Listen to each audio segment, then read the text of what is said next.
Hello, welcome to what's new in Microsoft 365 Teams and Copilot. We're going to look at February 2024. We have updates for Copilot, Forms, Lists, Outlook, Planner, Stream, Teams, and a few from around Microsoft 365. But first, let's have a look at last month's Where's Clippy competition. And we're going to, first of all, look at where Clippy was. So just down there in the right-hand corner, I know that's not very clear, sorry folks. On the slide, the website tab will no longer open with the new Teams client or in the new Teams client. So let's see who the winner is. So these are the people who got the name right. So I'm going to click on it and we're going to see who has won the £50 Amazon voucher. And we're going to give it a spin. Let's see who we're going to get. And is it Amy? Is it the other Amy? I don't want to say anything too quickly because it keeps going for ages. So it's Amy J. Amy J, look out for that voucher coming your way. And for this month, let's see what we've got. And because it's spring, this is the springtime Where's Clippy. Well, spring's almost here in the Northern Hemisphere anyway, it's just a couple of weeks away. Yeah, look out for that. And then in the comments area, click on the form and tell me where you saw them. They, whatever, how you'd like to describe that character. Also, remember over on the blog, there's loads more things that I talk about. I've got maybe 20 slides to go over, and 20 topics, but there's probably, I don't know, 60 or 70 over there on the blog, so go check that out. But for now, folks, let's see what we've got. Let's start with Copilot. New data dividers will simplify scrolling through Copilot conversation history. This is a bit subtle, so let me zoom in on this. So on the left was the way it was, and you can see it's just like a scrolling chat. Now it's made it a little bit clearer on the right hand side. You can see it's just put the days in, and depending on how far back it goes will depend on how it describes that. So whether it's just a day or a date or last month or last year, go and have a look at the blog to see the details. It would appear in Teams chat, channels, meetings, calls, so it's going to be in anywhere you see the history. Due mid to late March 2024. Let's see what else we've got. Goodbye M365 chat in Teams. Hello Copilot. So you might see this. The app has been upgraded. You might already see it already if you're a Copilot user. Anyway, this is what it's getting upgraded to. So it's just getting upgraded to Copilot. This is part of Microsoft's rebranding of the Copilot stuff. So it's just all called Copilot everywhere. Better prompts. See your Copilot chat history. Access to a library of prompts via Copilot Lab. Copilot Lab's quite cool actually. Due end of February to the end of April. So I have that already. In the 2 tenants that I've got, got Copilot. It's just a subtle change and a few nice bits coming as well. Copilot generated document summary when sharing from Word for the web. Now, this is one of those things that I think is genuinely useful and will be helpful to people. Not for you, but for the people who receive your documents. So you can see here, I'm about to share this document. I want to click on the Copilot icon at the bottom, and it then creates a summary. So it tells the person when they receive your share what the document's about. Now imagine that you're somebody, whatever role you do, but you need to check a lot of documents and be aware of them. At a glance, you'll see what's in them, so you can focus on which ones you need to read and which ones you don't, even without opening. And this is how it looks. So Kat Larson has invited me to look at the file. I can have a quick look, and actually I can decide from that whether I need to read it, open it and read it properly, or that will do just for now.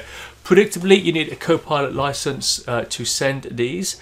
The summary is included, and I think when you're thinking about your business case for Copilot, if you work 20 days a month, you're trying to work out how to justify that £1.50 a day or that $1.50 a day. Think about if you share out a lot of files, being able to say to your boss, look, it's not just me, boss, all these other people will save time. Now, it doesn't take very long to save £1.50 a day, does it? Anyway, due mid to late March this year. And we've got, okay, so previously you couldn't delete your own Copilot interaction history. There's a link to this on the blog, so you can go to my account Find your own way there, of course, if you want to, or go and click on this on the blog. Go to Settings and Privacy, Copilot Interaction History, and now I can delete my history. I'm not sure what you've been up to that means you've got to delete it, but you've got that choice if you want to. Whoops, just go back there. Available now at myaccount.microsoft.com. Moving on to forms. So I just saw this today for the first time, and when I was doing the Where's Clippy, and I decided to open my results in Excel, and I waited, and I waited, and I waited, but to be fair, it is in preview, so it's the first time I've run it, so maybe we'll see how that runs. Anyway, let me tell you what it actually is. Microsoft Forms now supports live data sync to Excel for personal forms, and it's in preview. So you'll soon be able to sync your own Microsoft Forms to an Excel spreadsheet on your OneDrive. So I open those results, and people keep filling in the form, keep filling in the form, keep filling in the form. Then when I open Excel, it pops off and gets updated. So I've got that Excel spreadsheet, and it's just an easy way to constantly get updated. So the group forms and forms for Excel will continue to use their older solution, but it will all end up using this nicer outcome eventually. Go and check your forms, see whether you've got this in the top right hand corner. Quite a nice change, due late January to early March with a preview label. That just means that it's not quite done yet, and they're still tweaking it, so there'll be a few more changes.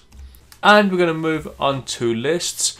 So I said my videos got a bit choppy, so I really like the idea of using the Cameo feature in PowerPoint. It looks really nice. I like the way I can make it disappear when the notes get to a certain point.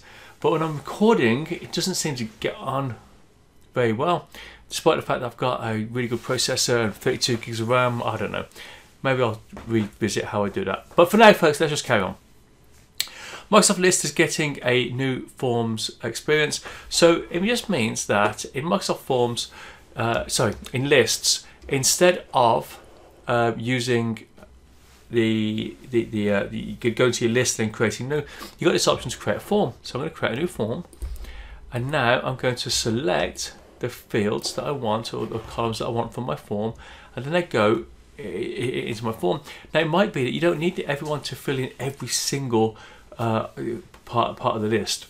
You can just select the few that they need to do, and for different audiences you could have different forms, and then you can disable the form anytime you want.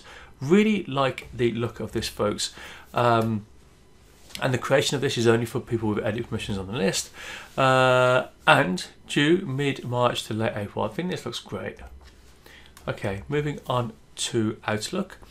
So conditional formatting coming to the new Outlook on Windows and Outlook on the web.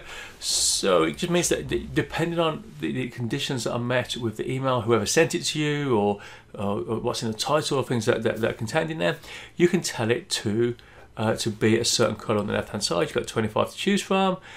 It's not on the old installed version of Outlook on your desktop, which is a shame. Due March to April this year. Okay, so this looks great. New in Outlook Online and on Windows. In-person events and hybrid RSVPing. So look at this, I'm creating my meeting, and I'm going to say it is an in-person event. And then people can say, I don't care if it's an in-person event, I won't do in person, I'm going to come virtually, or do whatever. Now, if it's not an in-person event, there's no changes to the RSVP. For Outlook on the web and Outlook for Windows only, due late March to mid-April. We're getting through this. And Planner, goodbye tasks by Planner and To Do. Hello Planner app in Teams. I teased this ages ago, right? But it's been on the Microsoft has been talking about this for quite a while. Tasks by Planner and To Do app in Teams has been replaced by the Planner app.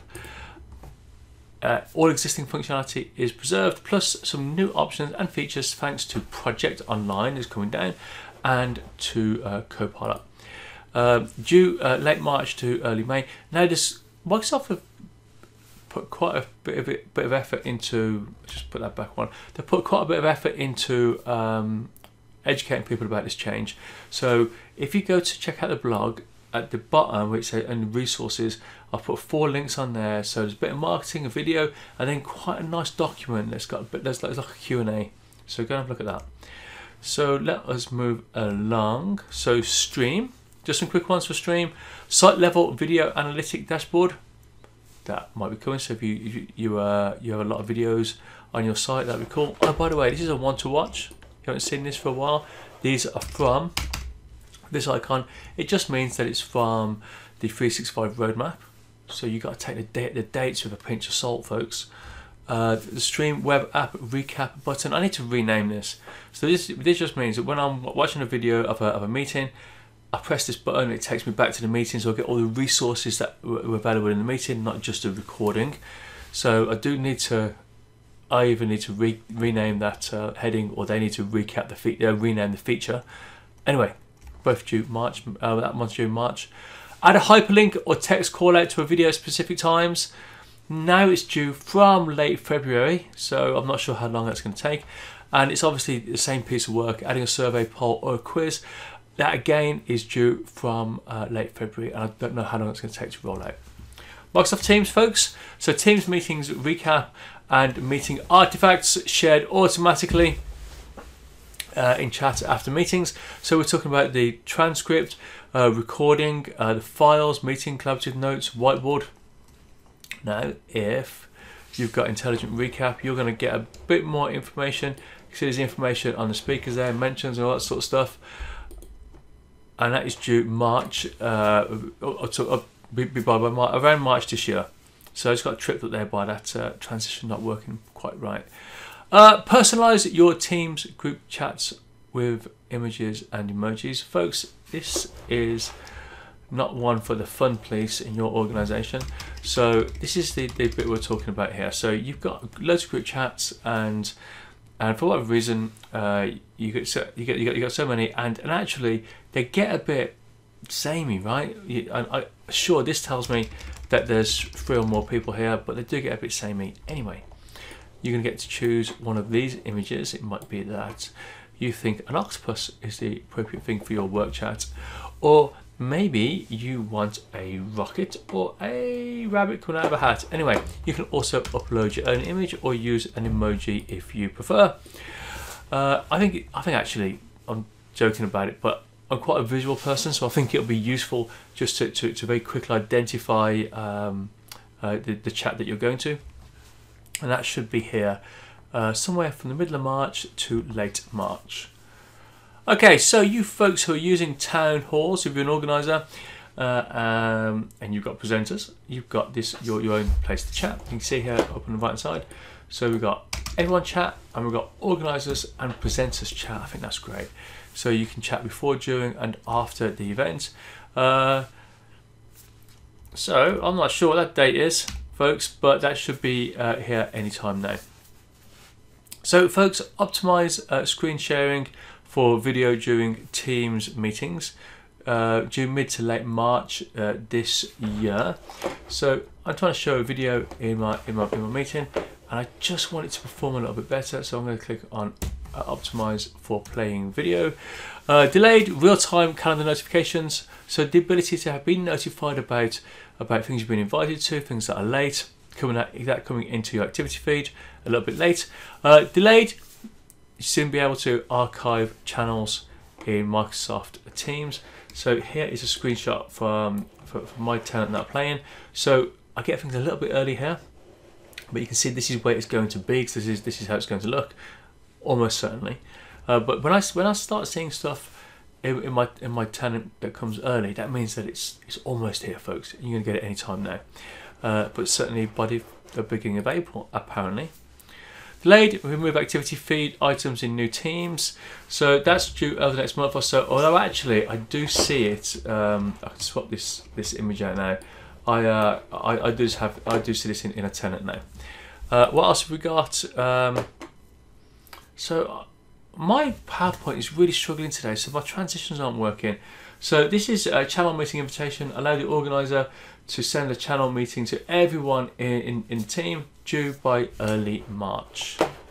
So I apologise for some of the clunkiness, folks, today. I'm not sure what is going on. Okay, let's hope this one goes smoothly enough. The Microsoft 365 app launcher is getting a makeover, so the one in the middle is the one that we have at the moment, and on the right is how it's going to look.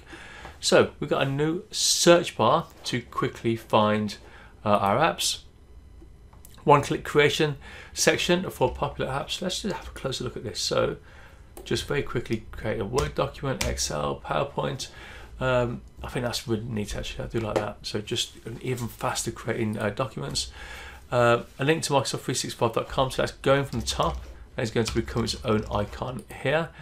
And let's see whether, okay, and that has worked this time. So the document section has been removed from the bottom, the recent documents. I don't think that's any great hardship though, you can get that so many other places, can't you? Due early April to late June. Okay folks, that is the end of another session. Bit clunky, I'm having trouble with, maybe this is because this slide deck is so old, that's why, and it's quite big, maybe that's why I'm having some trouble with it. Maybe I'll need to start again. I don't think it's the computer, or is it? I don't know. Let me, if you've got any thoughts what's happening to my video feed and why the whole thing's been a bit clunky, feel free to let me know in the chat.